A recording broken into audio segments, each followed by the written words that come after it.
परमेश्वर हमें पवित्र करता है, ठीक है, पाप हमें क्या करता है, अपवित्र। हालेलुया। पतरस कहता है शरीर में, सॉरी ये पतरस ने लिखवाया है, मैं आपको वैसे बता दूं, ये पतरस ने लिखवाया है। पतरस अनपढ़ व्यक्ति था, उसे पढ़ना नहीं आता था, बता रहा हूँ। ये पतरस ने पत्री नहीं लिखी है, ये उसने लिखवाई है किसी से, मगर शब्द उसी ने बोले थे, तब उसने ऐसा लिखा था। पतरस अनपढ़ व्यक्ति था। आमीन बोलो। आमीन। तो अनपढ़ व्यक्ति टेंशन ना ले, हालेलुया, मगर टेंशन ज्यादा लें क्योंकि आपको बाइबल पढ़ना नहीं आता। टेंशन की बात है, क्योंकि आप पीछे रह जाएंगे, बाकी बहुत आगे निकल जाएंगे। ठीक है, आगे जाते हैं। क्योंकि जिसने शरीर में दुख उठाया वह पाप से छूट गया।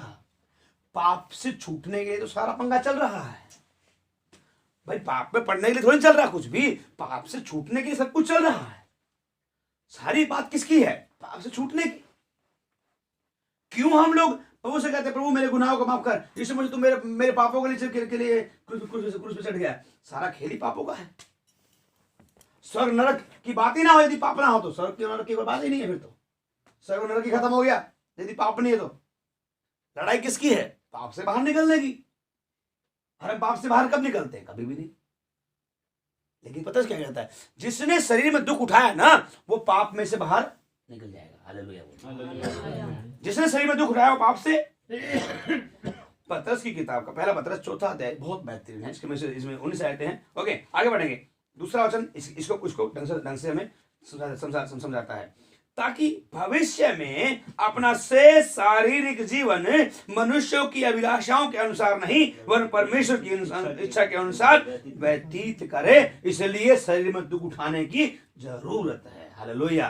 कई लोग कहते हैं शरीर को दुख देके हम स्वर्ग में नहीं जा सकते हैं। नहीं, शरीर को दुख नहीं देंगे तो आप पाप से बाहर नहीं निकलेंगे। चाहिए यदि आप शरीर को उपवासों का दुख नहीं देंगे तो मैं और आप परमेश्वर की उस महिमा को प्राप्त नहीं कर पाएंगे, जिस महिमा को देने के लिए परमेश्वर हमारे लिए पहले इच्छा रखी है।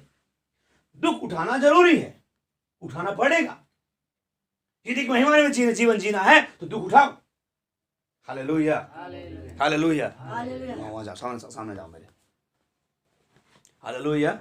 ओके, आगे मेरी बात समझ में यहाँ पे आपको, ताकि भविष्य में अपना से शारीरिक जीवन मनुष्यों की अभिलाषाओं के अनुसार नहीं वरन परमेश्वर की इच्छा के अनुसार हम क्या करें, व्यतीत करें। किसकी इच्छा के अनुसार, हम किसकी इच्छा के अनुसार चल रहे हैं, अपनी इच्छा के अनुसार ना। चलना किसकी इच्छा के अनुसार है, चलना किसकी इच्छा के अनुसार है, बोलिए परमेश्वर की। और बाइबल कहती है जो परमेश्वर की इच्छा के अनुसार चलते हैं वही परमेश्वर के पुत्र और पुत्रियां भी है। हालेलुया। यदि हमें परमेश्वर संतान बनना है तो हमें उसकी इच्छा के अनुसार चलना पड़ेगा, और उसकी इच्छा के अनुसार चलने के लिए हमें पाप से मुक्त होना पड़ेगा, और पाप से मुक्त होने के लिए हमें क्या करना पड़ेगा। पतरस एक ऐसा व्यक्ति था, बोला मैं इस योग्य नहीं कि मेरे प्रभु के समान में क्रूस पर लटक सकूं। नहीं, ऐसे मत लटकाओ, लटका दो मगर ऐसे ना उल्टा लटका। इतना बड़ा दिल मेरा तो नहीं है भाई, इसलिए पतरस नहीं है। तो यही है, पतरस था भाई। Hallelujah, hallelujah. आपको मैं एक बात बता दूं, अब चलो थोड़ी देर बाद इसी में आगे आएगी। फिर से वापस आते हैं। यदि हमें परमेश्वर की इच्छा के अनुसार, ध्यान से इसे बिल्कुल गढ़ लेना अपने दिमाग के अंदर, ठीक है। यदि हम परमेश्वर की संतान बनना है तो उसकी इच्छा के अनुसार चलना पड़ेगा। यदि उसकी इच्छा के अनुसार चलना है तो हमें क्या करना पड़ेगा, पाप से मुक्त होना पड़ेगा, और पाप से मुक्त होने के लिए शरीर में दुख उठाना पड़ेगा। हालेलुया।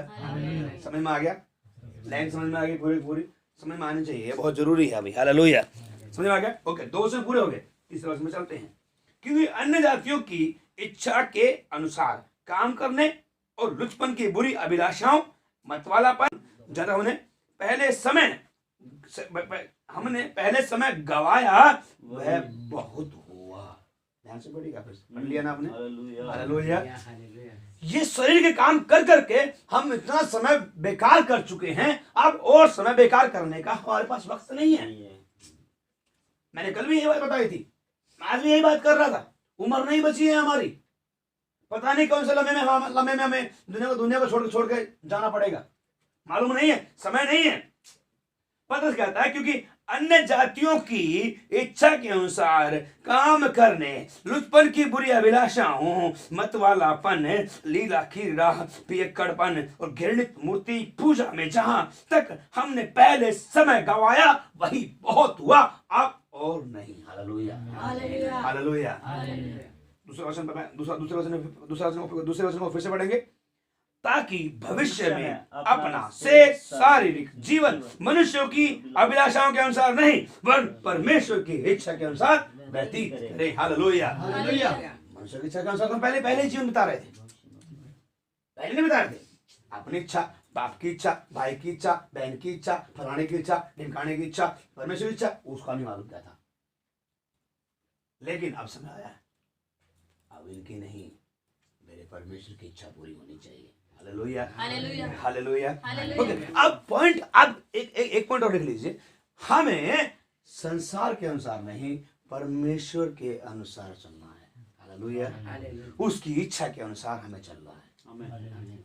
ये प्रार्थना अब आपकी पूरे महीने होनी चाहिए कि पूरा महीना प्रभु आने वाला 2019 2020 का मुझे नहीं मालूम मैं रहूंगा कि नहीं रहूंगा, मगर 2019 में मेरे परमेश्वर तेरी इच्छा को पूरा करके तेरी वो महिमा करूंगा जिस महिमा के तू योग्य परमेश्वर है राजा। Hallelujah, hallelujah. अवश्य है उसकी इच्छा हमारे जीवनों में पूरी होने पाए। आमीन, आमीन बोलेगा। चौथे वचन के ऊपर आते हैं। समय बहुत गवा दिया हमने, और समय गवाने का समय नहीं है। संसार की इच्छा पूरा कर लिया, बहुत हुआ। अब परमेश्वर ने हमारे जीवन में उद्धार दिया, हमारे घर में चंगाइयां दी, हमारे परिवार में शांति दी, अभिषेक दिया, आशीषें दी, गड़बड़ियां खत्म की, सब कुछ किया। अब समय आ गया है संसार की नहीं परमेश्वर इच्छा पूरा करना। हालेलुया। अरे हम जब एक व्यक्ति का है ना, मेरा एक दोस्त है संदीप चौहान, है ना, मैं एक बार डूब रहा था वैसे मैं तैर रहे थे, मैं डूबने लग गया। वो बड़ी दूर से आया, मुझे आके बचा लिया। पता है मेरा दिल कितना हो गया, भाई जिंदगी में कभी मेरे से कभी अपनी जान मेरी जान मांगेगा ना तब भी दे दूंगा क्योंकि तूने मुझे आज बचा लिया, नहीं तो मैं आज ही मर जाता। किसका एहसान जताया? दोस्त का। क्या किया उसने? बोलो क्या किया उसने? उसने बचाया, परमेश्वर ने बचाया, उसने बचाया। ये व्यक्ति किसी काम के लिए रखा हुआ था, एक्सीडेंट के समय नहीं था और कभी नहीं था वो। जब मेरी माँ ने मेरे से मेट मारी तब तो नहीं आया वो, याद है मुझे। एक उठाई मेरी माँ ने सीमेंट टेक दी, खून तर, ये क्या हो गया भाई? चाहिए तब तो नहीं था संदीप, फटने तो आंटी, फिर प्रभु जब जोड़ेगा तो बेहतरीन जोड़ेगा। हालेलुया। चाहिए क्यों? क्योंकि हम लोग संसार की इच्छा के अनुसार चल रहे थे। बचा कौन रहा था? परमेश्वर। अब जब उसने छुड़ा लिया, अब जब उसने उठा दिया है, अब समय आया है उसकी इच्छा के अनुसार जीवन जीने के लिए। ये रोज की प्रार्थना, डेली की प्रार्थना, प्रभु पूरा महीना या अपने यही प्रार्थना करने की, प्रभु मेरे परमेश्वर पूरा 2019 2020 के बारे में मुझे नहीं मालूम प्रभु, मगर पूरा 2019 संसार की नहीं बल्कि तेरी इच्छा पूरी। आमीन। कैसे होगी? दुख उठाकर। कैसे उठाकर? दुख उठाकर, शरीर में दुख उठाकर। हालेलुया। इसमें दुख उठाकर शरीर में, आत्मा को दुख उठाने देने की जरूरत नहीं है, वो अपने आप कर लेता, जो कुछ कर रहा है। दुख उठाने के, जब दुख की बात आती है तो शरीर बोलता है, आत्मा नहीं बोलता कभी भी। आत्मा बोलता है और चाहिए, और चाहिए, और चाहिए। शरीर बोलता है और नहीं चाहिए, और नहीं चाहिए, और नहीं चाहिए। आराम कर, सो जा, उपवास कर ले, खाना खा ले, ये कर ले, ढिमकाना कर ले, अब घूम लिया, मन ठीक लग जाएगा, फिल्म देख ले, वीडियो देख ले, वो कर ले, वो कर ले। आत्मा नहीं बोलता, आत्मा बोलता है से पास बैठा है। हालेलुया। ओके, आते हैं चौथे वचन के ऊपर आते हैं। बहुत काफी वचन रह गए हमारे। इससे वे अचंबा करते हैं कि तुम ऐसे भारी लुचपन में उनका साथ नहीं देते, इसलिए वे बुरा भला कहते हैं। हालेलुया। जब आपकी ये प्रार्थनाएं होंगी ना, आपका परिवार कहेगा, अबे तू जब तो शादी में बड़ा जाता था, तुम्हारे बच्चे लोगों की शादी हो तो तुम बड़ी जल्दी पहुंच जाओगे, पर अब मेरे भाई की शादी तो तुम नहीं नाच रहा। नहीं नाचूंगा, बिल्कुल नहीं नाचूंगा। नाच साड़ी खरीदी थी, डीजे पे इतने गंदे गंदे गाने लगा के नाचते, भैया मेरे से नहीं नाचा जाएगा। मेरे को नाचते देखा जाता, जब ढोल लेके आया नाचूंगा 2 घंटे 3 घंटे नचाता रहिए मुझे। हालेलुया। लगाना तो मैं प्रभु गीत लगा दे, नाचता हूँ। तो ये गंदे गंदे गाने लगा के मुझे नचवा रहा है, अब मेरा जो दूसरे वाला जो सड़ा है वो कह रहा है, कहता है कि क्या आपको खुशी नहीं है? मैंने कहा दारू पी के तुम्हारे हाथ में नाचूं तो खुशी मुझे, और दारू पी के तुम्हारे हाथ में ना नाचूं तो मुझे खुशी नहीं। तो भैया सुन ले, मुझे कोई खुशी नहीं। यही बात है वचन में। हालेलुया, ये वचन बोल रहा है। हालेलुया। वो लोग जब तुम आप पहले उनके जैसे काम करते तो बड़े खुश थे वो, कोई दिक्कत नहीं। अरे प्रसाद ले दे प्रसाद दे, अब जब नहीं बांटते तो बड़ी दिक्कत है उनको। बात वो आपको बुरा भला कहेंगे, ये तो दुख उठाना है। हालेलुया। और कोई नहीं है, परिवार आपको दुख देगा। क्यों देगा? तुम कैसे काम नहीं कर रहे हैं। हालेलुया। वो और किसी की इच्छा के साथ अनुसार चल रहे हैं, आप परमेश्वर की इच्छा के साथ चल रहे हैं। आमीन। ओके, चौथा वचन एक बार दोबारा पढ़ लेते हैं। कोई पढ़ ले, आप लोग पढ़ लीजिए चौथा वचन। इससे वे अचंभा करते हैं कि तुम ऐसे भारी लुचपन में उनका साथ नहीं देते, और इसलिए कि वे बुरा भला कहते हैं। हालेलुया। देते हैं हम उनके लुचपन में साथ उनका। कई बहनों की आदत होती है, कई भाइयों की आदत होती है, जहाँ पर दो बहनों ने बैठ के टेढ़ी मेढ़ी बातें करनी शुरू की, कौन 2 इंच चौड़ा हो जाए। चाहिए बड़ा मजा आता है टेढ़ी मेढ़ी बातें करने में, बड़ा मजा आता है। लेकिन अब हम ऐसा नहीं करते। क्यों? क्योंकि मेरे प्रभु को अच्छा नहीं लगता, मैं नहीं करता हूँ। हालेलुया। क्योंकि मेरा जीवन मेरे प्रभु की वजह से है।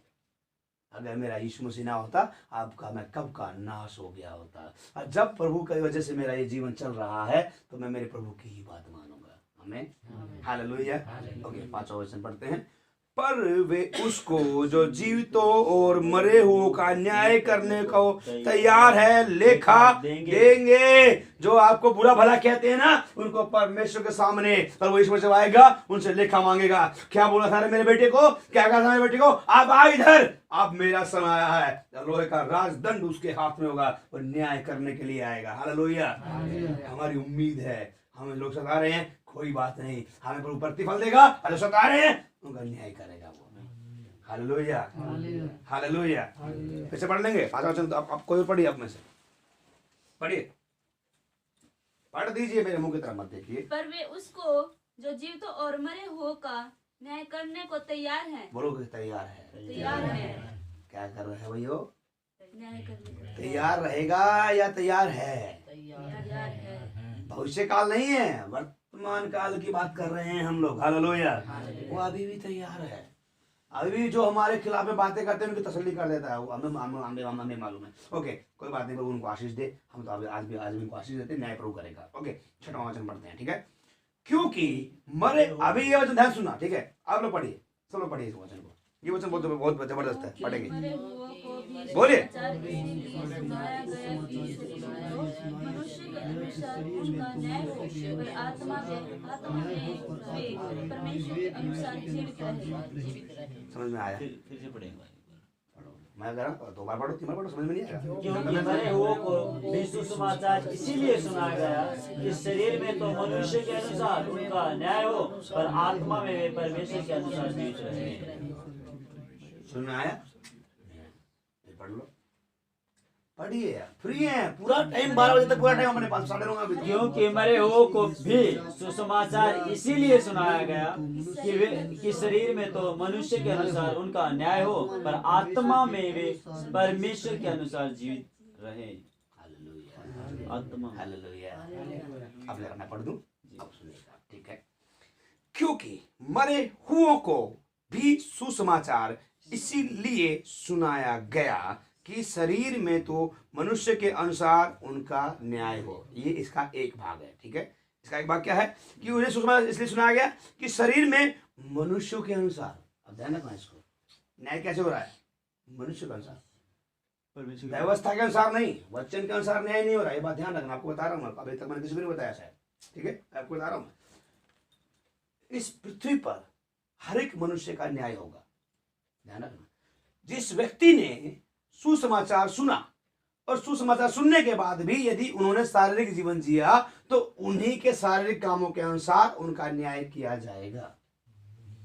हालेलुया। थोड़ा और गहराई से बताता हूं आपको। यदि एक व्यक्ति यदि मैं आपके पास में आया और आपने मुझे सुसमाचार बताया, क्या बताया? प्रभु पापों को क्षमा करता है, प्रभु यीशु मुझे और आपको स्वर्ग में लेकर जाएगा, प्रभु हमें हमारा उद्धार करने वाला परमेश्वर है। यदि मैंने आपको ये बताया, आपने मुझे बताया, और मैं क्या कहूंगा, मैं आपकी बात को इस कान सुनकर उस कान से निकाल देता हूं। क्यों? क्योंकि मेरे अंदर वो बैठ नहीं पाया। मेरी गलती क्या? नहीं। कई लोग कहते हैं हमने बता दिया प्रभु उसका न्याय लेगा। नो, अरे शैतान चुग ले गया, उसकी बेचारे की क्या गलती? उसकी तो कोई गलती ही नहीं है, वो समझ में नहीं आया, उसको क्या करे? अगर उसको समझ में आ जाता तो वो सुनता। समझ में नहीं आया, निकल गया, वो कहाँ जाएगा? वो कई लोग कहते हैं नरक में जाएगा। क्यों जाएगा नरक में भाई? हो सकता है आपसे भला जीवन व्यतीत कर रहा हो। यह पतरस कहता है उसका न्याय शरीर के कामों के अनुसार होगा उसका। Hallelujah, hallelujah, hallelujah. इसे सुनाया गया। ओके, ये तो था इसका एक प्रकाशन। अब जरा उसका असली प्रकाशन, उसकी बात करते हैं। ठीक है, शायद आपको मालूम हो, बाइबल कहती है जब यीशु मसीह क्रूस पे मरा तो कहाँ गया? अधोलोक में। कहाँ गया? अधोलोक फिर से में। बताइए कहाँ गया? आपका अधोलोक में। क्या करने गया भाई? सुसमाचार सुनाने के लिए। वचन में लिखा हुआ है मृत्यु के डंक को उसने बाहर में तोड़ा, मगर उससे पहले उसने मृतकों को सुसमाचार सुनाया। वहां पर भी सुसमाचार सुनाया। सही है। अब पढ़िए पढ़िए, अभी मुझे ध्यान में नहीं आ रहा बाइबल में किस जगह लिखा हुआ है, लेकिन मुझे मालूम है, मैंने पढ़ा है, मुझे लिखा हुआ। मैं कंफर्म उस चीज के लिए मैं आपको बाद में आप कहेंगे, मैं आपको पढ़ के बता दूंगा, निकाल के बता दूंगा। पहले कहती है जब यीशु मसीह मुर्दों में से तीसरे दिन जी उठा, तो सॉरी जब जिस दिन वो मरा उसी दिन तो यीशु मसीह अधोलोक में गया। अधोलोक में जाकर उसने मृत्यु को सुसमाचार सुनाया। हालेलुया। और बाइबल कहते हैं जिनको उसने सुसमाचार सुनाया ना वो जी उठे। हालेलुया। हालेलुया। उनका अनुसार उनका न्याय कैसे होगा? उनके शरीर कामों का अनुसार, शरीर के अनुसार होगा उनका न्याय। क्यों? क्योंकि उन्होंने जीवन तो शरीर में जिया था, अब तो मर चुके हैं। वो जीवन क्या जिया? शरीर में। अभी कहाँ है? मरे हुए हैं। फिर से जी उठे, आप क्या करेंगे? आ गए वो पवित्र नगर में। अरे बस चलो एंट्री हो गई उनकी। हालेलुया। हालेलुया। अरे जब वो डाकू को जब बोल सकता है तो आज स्वर्ग में चलेगा, तो उनको बोल के क्या तुमको क्या नहीं कर लेके जा सकता? वो क्या हालेलुया। उसी दिन ले गया, डाकू को तो उसी टाइम ले गया। आज ही ले जाऊंगा। अब पवित्र लोगों को बाइबल कहती है उसने पवित्र लोगों को सुसमाचार सुनाया। पापियों को सुनाने नहीं गया अधोलोक में। वो अब पवित्र लोग भी अधोलोक में थे। मुझे समझ में नहीं आता क्या है, मुझे नहीं मालूम, मुझे ज्यादा इसके ऊपर बहस भी नहीं करनी। पवित्र लोग, बाइबल कहता है पवित्र लोग। पवित्र लोग थे वे। अधोलोक में क्या कर रहे थे मुझे नहीं मालूम, पर वो जानता होगा क्या कर रहे थे, मुझे क्यों मालूम? मुझे तो अपना मालूम भैया, ज्यादा से ज्यादा ज्ञान नहीं इस बारे में, लेकिन मुझे इतना मालूम है जब उन पवित्र लोगों को सुसमाचार की जरूरत थी तो मेरी शरीर को रोजाना सुसमाचार की जरूरत है। हालेलुया। यदि मैं अब इसका जरा दूसरा भाग पढ़ते हैं, इसमें क्या लिखा हुआ है? पर आत्मा में वे परमेश्वर के अनुसार जीवित रहे। Hallelujah, hallelujah. परमेश्वर उनकी आत्मा का उद्धार करेगा। हालेलुया। जिन्होंने भला जीवन जिया ना, जिन्होंने बहुत सारे लोग, मैं जानता हूँ बहुत सारे लोगों को जिन्होंने भला जीवन जिया, आज उस दुनिया में नहीं है। उनका शरीर क्या करता है? उनसे भी प्यार करता है। परमेश्वर क्या करता है? उनसे भी। Hallelujah, hallelujah. ओके, आगे चलते हैं। ठीक है, हेडिंग क्या है? हेडिंग क्या है? हालेलुया।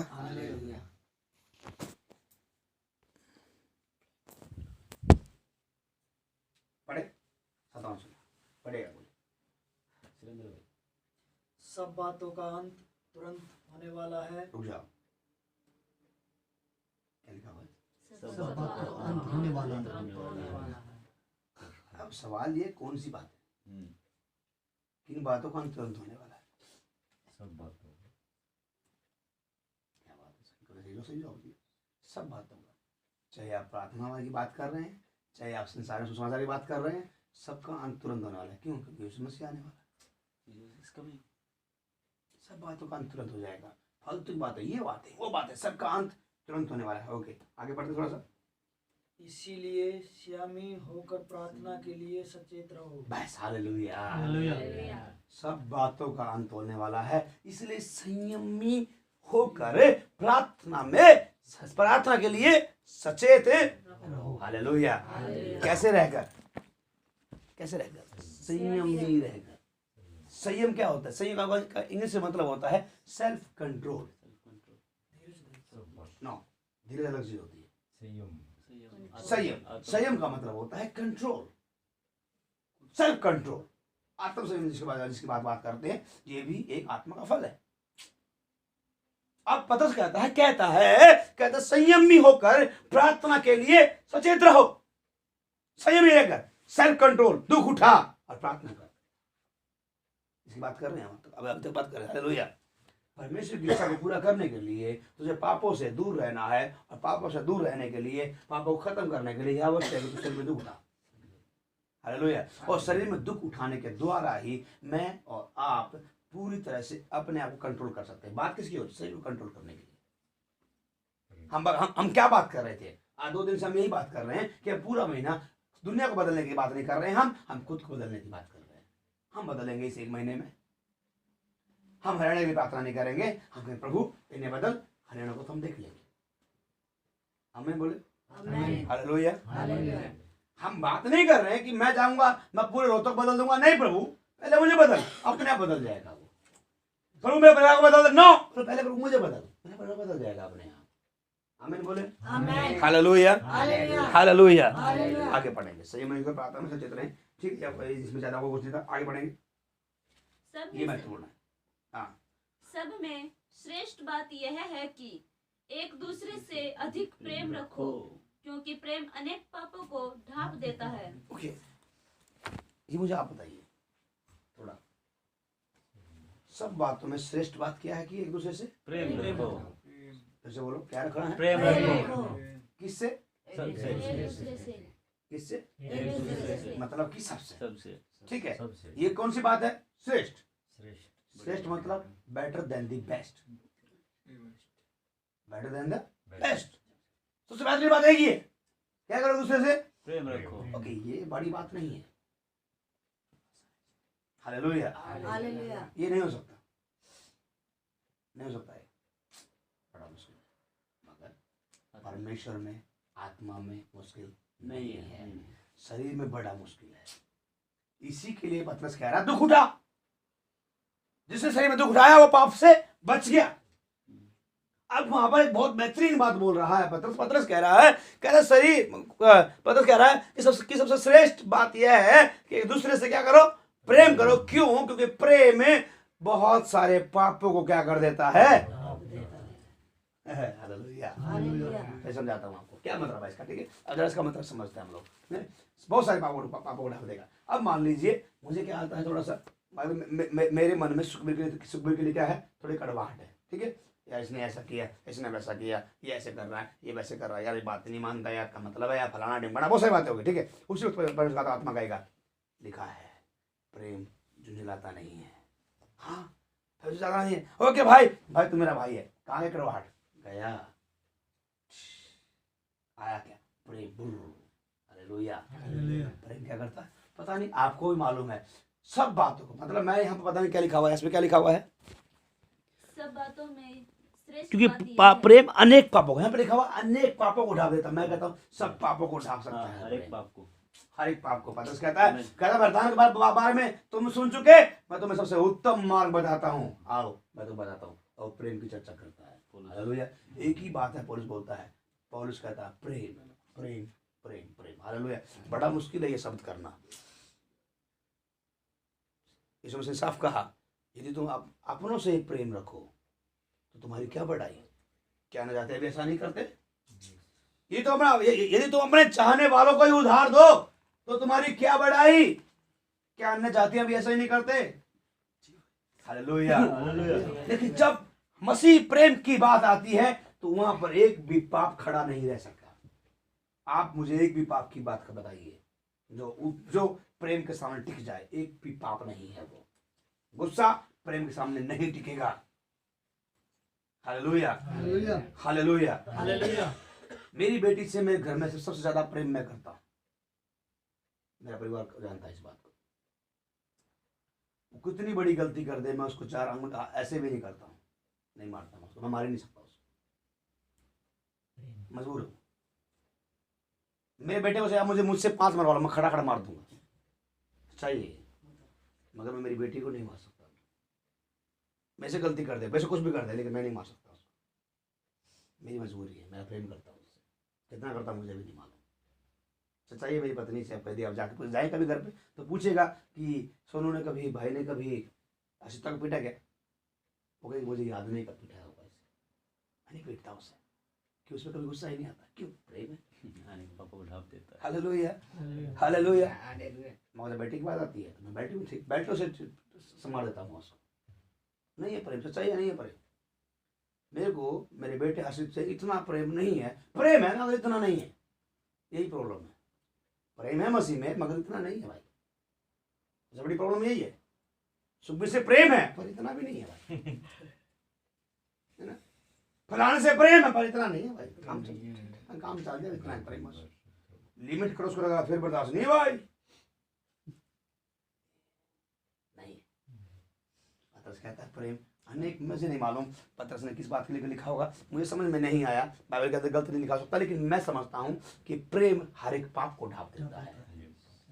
कोई पाप उसके सामने फन उठा कर नहीं खड़ा रह सकता, वो हर एक फन को कुचलने सामने समझ सकता है। एक होता है, एक ऐसा डंडा है जो हर एक सांप के मुंह को फोड़ सकता है, प्रेम। Hallelujah, hallelujah. आज जब पढ़ रहा था तो मुझे यही वचन मुझे बहुत बेहतरीन लगा।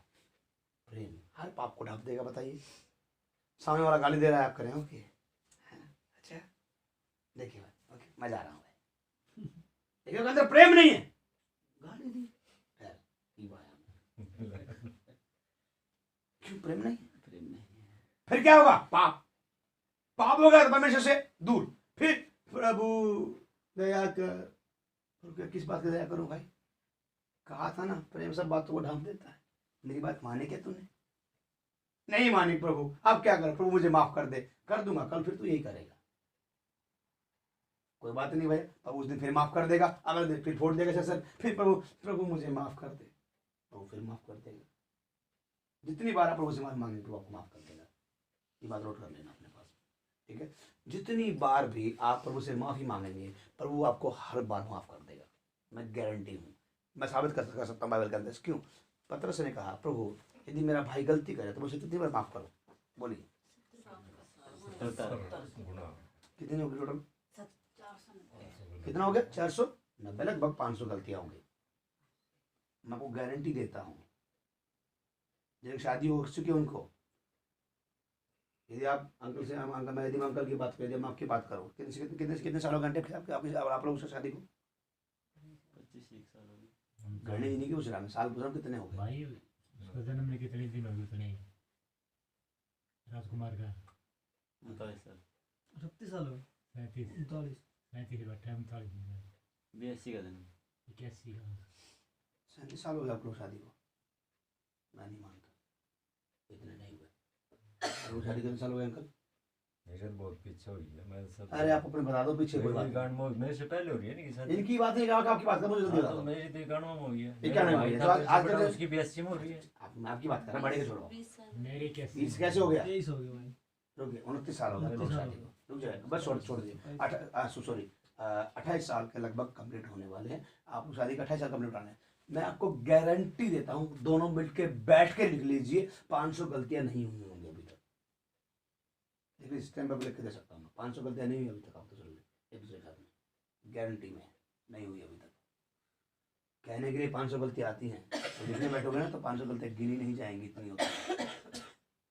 हालेलुया। प्रभु कहता है क्या कर रहा है? माफ कर दे। कितनी गलती को? 490 बार। कब? रोज। तो उसकी बात कर रहा है, क्यों? क्योंकि शाम हो गया तो गुस्सा रहना ही नहीं चाहिए। एक दिन में कितनी बार? 490 बार। तो 490 बार प्रभु से माफी मांग, प्रभु माफ कर दे। क्यों? क्योंकि प्रभु वही बोलता है जो खुद करता है। Hallelujah, hallelujah. आप मांगे प्रभु से, आपको हर रोज माफ कर देगा, मगर जो आशीष वो आपको देना चाहता है वो कैसे देगा? वो मुश्किल हो जाएगा। माफ कर देगा। मैंने अभी पिछले दिनों में बताया था, उद्धार फ्री है, कुछ नहीं करना आपको, खाओ पियो मौज करो, उद्धार होगा। अंत तक यीशु मसीह के नाम को पकड़े रहना, आपका उद्धार कंप्लीट होगा, आप स्वर्ग में जाएंगे कन्फर्म। मुझे नहीं मालूम कौन क्या टीचिंग दे रहा है, मैं बाइबल कहती है अनुग्रह के द्वारा तुम्हारा उद्धार होगा, और उद्धार जिसका हो गया मतलब बेड़ा पार हो गया उसका। चला गया वो। मगर मगर परेशानी ये है कि जब आप जो जिंदगी अब जी रहे हैं उसमें आशीष कहां से आएंगी, और बिना आशीषों के आप जिंदगी जी नहीं पाएंगे, और बिना आशीषों के आप यीशु मसीह से प्यार नहीं कर पाएंगे।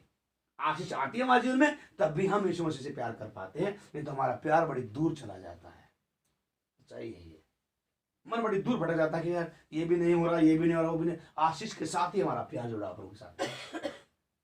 हालेलुया। ओके, कुछ ज्यादा हो गया, हम करते हैं, वापस आते हैं। ठीक है, 10वां वचन, सॉरी 9वां वचन। बिना कुड़कुड़ाए एक दूसरे का अतिथि सत्कार करो। मतलब कुड़कुड़ाना नहीं, कुड़कुड़ाना यदि आपके पास में कोई आया, इसे समझ रहे हैं, यदि आपके घर में कोई आ गया है तो याद रखना उसी दिन उसके प्रति सारी कड़वाहटों को खत्म कर देना। आशीष चाहिए ना, बोल मुझे आशीष चाहिए। 2019 आशीष चाहिए, आशीषित साल होना चाहिए। यदि कोई आपके घर में आकर बैठ जाए, आपसे माफी भी ना मांगे, उसके प्रति कुड़कुड़ाहट को हटाकर उससे प्रेम करते हुए उसका ऐसा अतिथि सत्कार करना कि समझो कि आपने कुछ, आपके साथ में कुछ हुआ ही नहीं है। हालेलुया। ये ध्यान रखेगा, ये ध्यान रहेगा। यदि आपके घर में कोई व्यक्ति आया, उसने आपके प्रति कितना भी कुछ भी कर रखा हो, उससे उसका ऐसा स्वागत करना जैसा कि कुछ ने आपके प्रति कुछ किया ही नहीं है। हालेलुया। आगे बढ़ते हैं। जिसको जो, हाँ ये महत्वपूर्ण है, जिसको जो वरदान मिला है वह उसे परमेश्वर के नाना प्रकार के अनुग्रह के भले भंडारियों के समान एक दूसरे की सेवा में लगाए। हालेलुया। ओके, यहाँ पर क्या लिखा हुआ है? जिसको जो वरदान मिला है, क्या मिला है बोलिए। वरदान, क्या लिखा हुआ है फिर से? वरदान। कुछ और लिखा, जिसको जो वरदान मिला है। हालेलुया। फिलहाल ओके, वरदान का मतलब आज मैं आपको वरदान का दूसरा मतलब बताता हूँ। तो वरदान का मतलब होता है योग्यता। परमेश्वर ने आपको जो भी योग्यता दी है, अपनी उसी योग्यता के अनुसार क्या करना? सेवा करना। कुछ और लिखा, भले भंडारियों के समान एक दूसरे भले भंडारियों के समान एक दूसरे की सेवा में लगाए, सेवा में लगाए सेवा में, वरदान की सेवा में लगाए। नहीं, मजा नहीं आया। जिसको जो वरदान मिला है वह उसे, मतलब अपने जो, यदि परमेश्वर ने मुझे कुछ अभिषेक दिया है, मुझे परमेश्वर कुछ कोई वरदान दिया है, भाई को कुछ वरदान दिया, दोनों को एक वरदान नहीं हो सकता। भाई को कुछ वरदान दिया, भाई को कुछ दिया, अंकल कुछ दिया, अंकल कुछ दिया, बहन को कुछ दिया, आंटी कुछ दिया, आंटी कुछ दिया, सबको अलग अलग वरदान दिया परमेश्वर ने। वो क्या कहता है? सबको अलग अलग वरदान मिले हैं, लेकिन अपने वरदानों को क्या करो? भले भंडारी समान है। जगाओ आंटी। नहीं मुझे मालूम है आंटी, नहीं मुझे मालूम है, कोई बात नहीं, शर्माओ मत, शर्माओ मत। ठीक है, मेरे कहने का मतलब क्या है, जरा हम फिर से करते हैं। भले भंडारे समान, क्या मतलब कि जो वरदान हमें मिला है ना, उस वरदान को एक अच्छा भंडारे के समान हमें सहेज के रखना है, कहीं वो वरदान खराब ना हो जाएगा।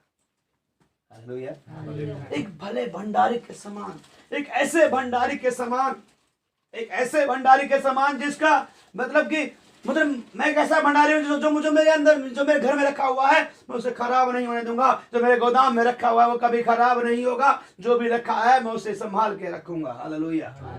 जब एक व्यक्ति फौज में लगता है तो उसे एक बंदूक दी जाती है। हर एक व्यक्ति का जैसे जैसे उनका ओहदा ऊपर नीचे होता है, उनकी बंदूकों का स्टाइल बदल जाता है।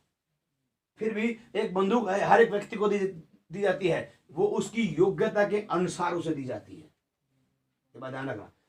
फिर से बता रहा हूं, आर्मी में या फौज में हर एक व्यक्ति को अलग अलग तरह की बंदूक दी जाती है।